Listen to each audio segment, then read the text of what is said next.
Hi, everybody. I'm Joe. And I'm Mary. And we're Book Buds. Today we are talking about a sad topic. Underwhelming reads. Yeah. Yeah. I hate it when you read a book and you're just like, it wasn't that great. I know. It makes me sad for you. It happens sometimes. When you read as much as we do, we're bound to get a dud now and then. That's right. And some certain reading habits kind of force you into reading something that maybe you wouldn't have wanted to read. So then that could be underwhelming as well. Yeah. So let's talk about some books that were not great. All right. Here we go. Let's get into it. This is a sad video. I know. What Have You Done by Shari LaPena. You love Shari LaPena. I do love Shari LaPena, and I wait for her release every year. She releases one book a year, and I'm always so excited. I discovered her, and I devoured all of her books. They're thrillers, and they are fantastic. So there's a bar, right? So I was very excited for this book. It was a 3-star, and usually I give all her books like 5 stars, right? Yeah, no, I don't understand what happened with this one. It was just very underwhelming, to quote the title of our video. So, okay, so Shari LaPena books, there's always like a great reveal, I feel like, every chapter. Like, huge. And I'm just like floored as I'm reading it constantly. So did this have some reveals? Yeah, it had some reveals, less so than other books. And the reveals that she chose to, smash us in the face with, I feel like they just weren't like very big deals.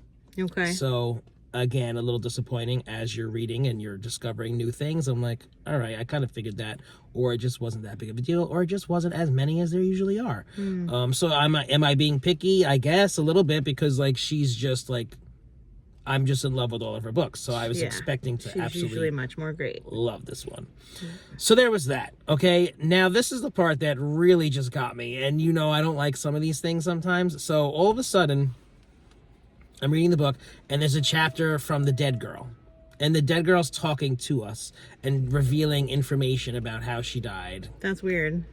And she doesn't remember how she died exactly, but she's Shari giving LaPena clues. doesn't usually do that, does she? No, that's what I have in my notes here. I'm like, this is a very interesting choice for her, very different for her.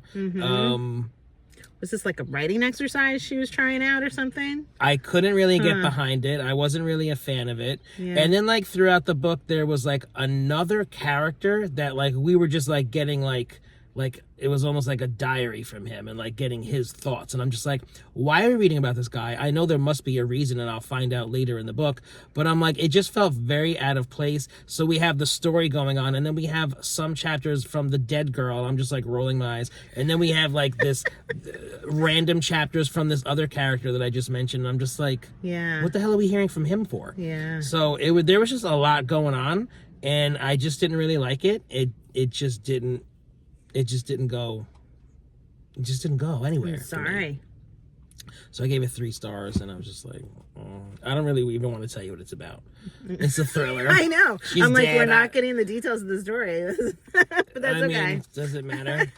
Start with some of her other books, guys. Yeah, don't read this one as your first. You Shari don't need LaPena. to. Yeah. Okay.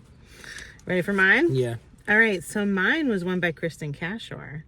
And we love Kristen Cashore, her Graceling series, and then she has one book that's not part of her Graceling, which was Jane Unlimited, and that one I really liked. It was jumping through different dimensions, and through portals into different dimensions. So I was expecting something magical, something weird, something different, and this book was called There's a Door in This Darkness, right? Ooh. So where's this door? What kind of darkness are we dealing with? Yeah. Right? You know what the book's about? What? The pandemic. Oh, you told me. I told you about this one. No. It's really just about a person's experience of the pandemic, about, their politics, no? The politics that were going on at the time with the election that was really unsettling. And it was just I felt like I was reliving the trauma of that time that we all just lived pretty recently. And I was like, that's not what I expected from a Kristen Cashore book. No. If I had said I want to remember the pandemic, which why would I? But if I was I want to revisit those times and those feelings, she captured it really well. Good job. Okay. So 20 years from now, if somebody's some kid pops out and they're like, I wasn't alive in the pandemic, I want to read what it was like, read this book. All right. For sure. Well, there you go. But like there was little wisps of like magical things that might be happening. Like the main characters having these perceptual experiences where they'd see something that like was peculiar, something that clearly wasn't supposed to be there, you know? And then she thought she's losing her mind, which like I feel like a lot of people during the pandemic, like spending so much time in isolation, you do kind of feel like you were losing your mind. But then there's this boy from the donut shop and he sees the same thing that she sees. So they have a shared experience of this weird perceptual thing, right? And so I'm thinking, okay, we're gonna get there. There's like another dimension, like her other book. Maybe like, you know, there's this door that we're gonna find. There was never a door. So what was that title? There Just was like a never title or something? yeah. There was nothing that magical component didn't go anywhere. Oh man, I was disappointed. that's like some false advertising, I feel like. Yeah. Well, I mean, I went back and I read the description. The description very clearly is talking about this girl, Wilhelmina, and she's like, you know, lost her aunt. She's got grief going on, and you know, the story's about grief and hope through the pandemic time, and that's what the book was about. All right. But you know, it said in the description, it said it was described as a magic tinged YA read. Okay. So I don't know. I just expected more Magic. Yeah. than just these weird perceptual occurrences that were unexplained and led nowhere. Underwhelmed. Yeah. This is a sad video. We're very upset. And I'm about to get you all upset. Okay. I'm going to get some hate mail for this Oh one. no. What's happening next here? All right, so I read my second try for Okay. the Discworld Oh. series by Terry Pratchett. Uh-huh. I read the first one, A Color of Magic, way back when I wanted to get into it because it's a very well-known fantasy series. It's an adult series, and it's just huge in the world. And so it sounded great. It's about like a world that I think, now they're going to get mad because I'm going to say it wrong. It's like on, I don't know, the turtle, and there's elephants. You guys know what I'm talking about. The world world's is built like on the back of the turtle? Yeah. And Yeah, the that's like a fourth- Native American concept, right? Okay, and the four Yeah. elephants are like walking with him on top. So like Okay. that's like the Discworld. Yeah. So I read that. I was like, oh my God, cool. I didn't like the first one. Okay. I didn't enjoy it. So that was many years ago. So I'm like, okay, let me try again. So I read Equal Rights. And the Discworld, there's like a lot of different offshoots and series. There's like a series about witches. There's a series about like, I think, a warlock or one particular warlock or a wizard. And then there's like one about death. Like death, he comes for you. And like, I was actually, the next one I was told to read was the death one. Like, okay, if you don't like the witches, then read the death one. So maybe 3 times the charm. Maybe I'll do it. So anyway, I read the first one and the witches one. Figured, you know, I'd like that. Yeah. I don't know. I just don't like the tone of these books. Like, he tries to be like really funny and silly, and like there's like a lot of like forced humor in there, and like I don't know. I'm just not wanting to laugh. I just wanted like a nice fantasy story. I mean, it sounds good. So it's about it is about a dying wizard is looking for an eighth son to give his magic to. 6 minutes before he dies, he finds a baby and passes the magic on to him. But alas, it's a girl. And girls can't be wizards. Girls are witches. And so they use different magic and all this other stuff. It goes against nature or whatever. So Granny Weatherwax is like the witch looking after the child, and blah, blah, blah, blah. So Granny Weatherwax is like the main character. So again, it sounds like something I would like. Very cute. Yeah. I gave it 2 stars. So I didn't like it. would you say, is this a younger read? Is this meant for like a younger group of people? No? No. Oh, because I was going to say, sometimes I feel like I don't enjoy the humor in a book that's a younger read because it's targeted for a younger individual, you know? But Yeah, I don't think it is. that's not what that was. They're adult novels. So I'll see how death is. Okay. We'll see. Good luck with that. Sorry, guys. All right, so my next one is 2 books wrapped up in one here, and it's going to surprise you guys. It is by T.J. Klune. Oh, boy. You know which This one is this a is. shocker for us. So we both love T.J. Klune. So TJ, I'm really sorry if you're listening, but this book, Withered and Sear. Sear. I don't even know what that means. Like, and he'll say it a couple times in the book, and I'm like, dude, I still don't get your message with this. I'm like, are you burned around the edges? Like, I don't know. The second one is Kristen Sear. I don't know.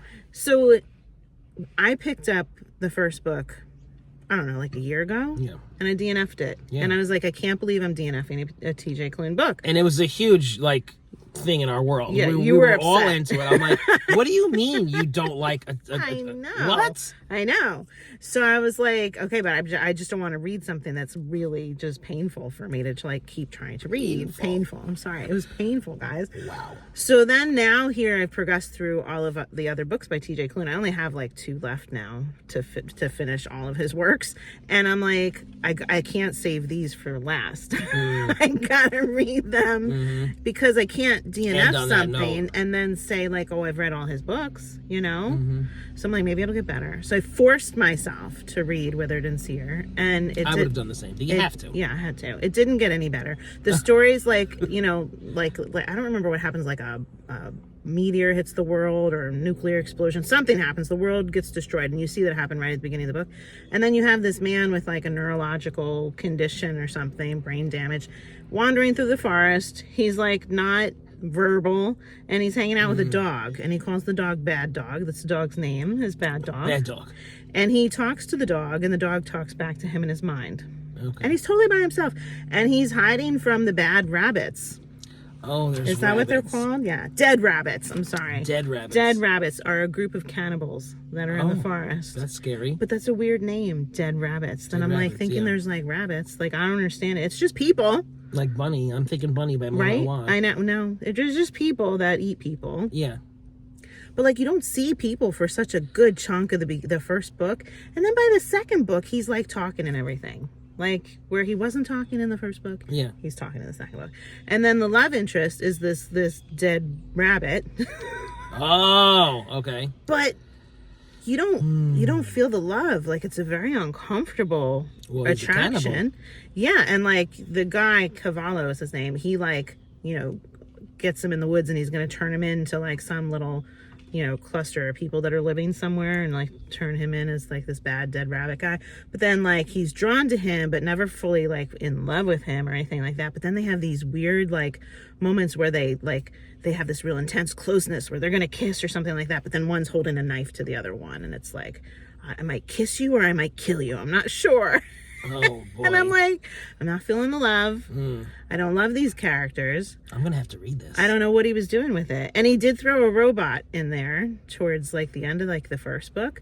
And so it has a vibe of he was wanting to write something like In the Lives of Puppets. Yeah.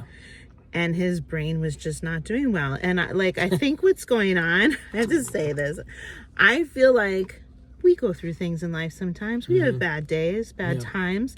I think our authors go through things sometimes. Yeah. I think this was just not a time where TJ should have been writing. And it was reflected in his work. Yeah. I don't know. Am I right? It was really painful to read. I didn't enjoy either one of these. Out of all the books I'm talking about today, these were the hardest for me to read. TJ Klune. I love him. That's why it was the hardest. Yeah. Damn. Yeah. That sucks. I'm going to have to read those eventually. I'm very curious to see what you think of them when you get to them. Yeah. I don't think you're going to like them. Yeah. Sorry. All right. Well, let's trudge along. Ready? Yes. All right. So another book that I thought I was going to love. It's called After Oz. Damn, I didn't write the author down. Oh, well. We'll figure it out. We'll put it on the You'll screen. see it in this little picture right here. Yeah, perfect. I gave it 3 stars. Okay, so I'm a big Oz fan. It takes place after Dorothy comes back from Oz, right? And it takes place all in Kansas. So my review was, this book is as dry as the prairie of Kansas. It was so dry and so boring. I was so disappointed. So again, sounds really good. The tornado comes, destroys everything. Dorothy's missing. Everybody thinks she's dead. She comes back and she starts telling them about her experiences in Oz, right? This one, that one, magical creatures, Tin Man, whatever. So they're like, oh, this girl's delusional. And they're also, you know, it's Kansas. It's 1896. So like she's a pagan. She's talking about all these weird things. They put her in the mental institution. As they should, yeah. As they often did. And when she was telling them about how she melted a wicked witch and she killed her, simultaneously, when she was missing, one of the old women in the village was murdered and acid was thrown on her face and her face was melted away. So they all think that she did it. So that's another reason why she was, That's put in interesting. there. Yeah. But you didn't like it. So again, the whole setup is really good, and there was some Oz references, but then the Oz references just dropped away, and then it was all about who killed this woman. She's in the hospital. The doctor's talking to Dorothy, and it just didn't really do anything for me beyond that. Yeah, unfortunately. So it could have been more magical than it was. Right. Yeah, and even if I just didn't think it was exciting. I didn't think that they formatted it very well. I don't know. It was just boring, because I could deal with an Oz retelling type of a thing. I've read them before. But this one was boring. Mm-hmm. Didn't like it. I'm sorry. Yeah. All right, my last one that I have is called Necessary People by Anna Petoniak. So I read this book by accident. This was, somebody recommended a book to me, but they told me the wrong title. So I'm like, I've never read a book that they've recommended to me before. I'm going to be nice and pick their book as my next read. And I told them I read it, and they're like, oh, that's not what I read. I'm like, oh, good, because it really wasn't very good. So, Necessary People. So it's about these two girls, Stella and Violet, and they're best friends. They've gone to school together and whatever, but I don't think they would be best friends in real life. Okay, the one was this rich, entitled, obnoxious person, and this other girl was she didn't have much, and she was trying to scrape together her life, and their personalities were just so different. I don't think that they would be friends in real life. These people, they would not be friends. So Violet ends up working in TV production. She's an intern. She works really hard, works her way up to being producer. Stella, all of a sudden, she just gallivants all around, spends money, does whatever. She comes back and she's like, oh, you're a producer? Well, I'm going to be the newscaster or something like that. And she just jumps into the business, and it's easy for her, where the other girl had to work her way up, Mm-hmm. So she feels like she's coming and she's stealing the spotlight, and it's this dynamic in their friendship that's problematic, and blah, blah, blah. And then I'm not going to tell you all the details of it, but somebody dies. Okay. And when the person dies, there's just nothing likable happening to any of the characters. I really don't care about their well-being through all of it. And then there was no resolution. Typically, if somebody dies, there was either going to be a consequence or a discovery or a shift or something, right? Yeah. But the ending was just so underwhelming. It just was kind of bloop, there we go. Yeah. Yeah, and I was it was just, it was not an enjoyable read for me. All right. Yeah. Why did we do this video? Waste of time. We're so depressed. So that you guys know what to avoid. Plus, it'd be very interesting if, somebody comes to this video because of a tag based on the book, and they've read it and they've loved it and they're looking to relate, and then here we just crap on it, and you're no, that's not me. I disagree. Yeah. Let us know. Or maybe they came looking because they're God, that book was awful. We're open to all of it. Yes. All right, I have one more. Another very popular read. This is gonna be. It's over 4 stars in Goodreads. Mm-hmm. Song of Achilles. I liked it. By Madeline Miller. Madeline. Mm-hmm. I really want to be a Greek mythology person. And I thought I kind of was, because growing up in school, and you would read about this one and that one and Hades and Pegasus and Medusa. Mm-hmm. I liked it. Mm-hmm. So I was I don't know, and I kind of like those movies or whatever. So I was all excited to get into this, and I don't know why you didn't like it. I don't know why either. I don't know. You know what? I don't know if maybe this is not the right one to read, without having a lot of knowledge, because there was a lot of references. I didn't know who anybody was or what their role was in this world. I'm and all the names. I think if you're a Greek mythology nerd, and you love all of it, and you know all their characteristics and how different gods are feuding and things like that, then when you get into a book like this, it just expands your brain and whatnot for the story, right? Yes. So my kid is totally like that, and I think gets into these stories more so because you got all that backstory. So you're right. I think not having as much of a strong understanding in those areas, it's not going to be as amazing of a read. But I was moved by this book. I cried at the end of the book. I know you told me. Yeah, I don't even know what it's about. Achilles and Patroclus, they're in love. They die. I don't know. Yeah. I don't know. But I do have an interest in this. So my friend who recommended this book to me, she has like an illustrated, beautiful graphic novel version of the Odyssey. And so she's gonna let me borrow that. And I think it's for her child, so that I think it's like a younger type of a thing. But the illustrations are beautiful, and I'm like, this might be my starting point. So I'm so you can build from there. Yeah, I'm gonna try. Okay. I'm gonna try. So. Right. And then if you like that, then you should read the Percy Jackson series. Percy Jackson. I do think Percy Jackson is a Joe series, and you've decided that you're not reading it. So. You've told me about this for a long time. I know. And I have the first one, but yeah, I haven't read it. It's your kind of jam. Yeah. Yeah. Anyway, there's our depressing video, guys. Sorry about that. I know. Let us know if you read any of these, if you had the same or different experience. We're very curious. And if you're enjoying Book Buds, give us a thumbs up. And share us with your friends. And subscribe to our channel, Book Buds! I love my Book Buds.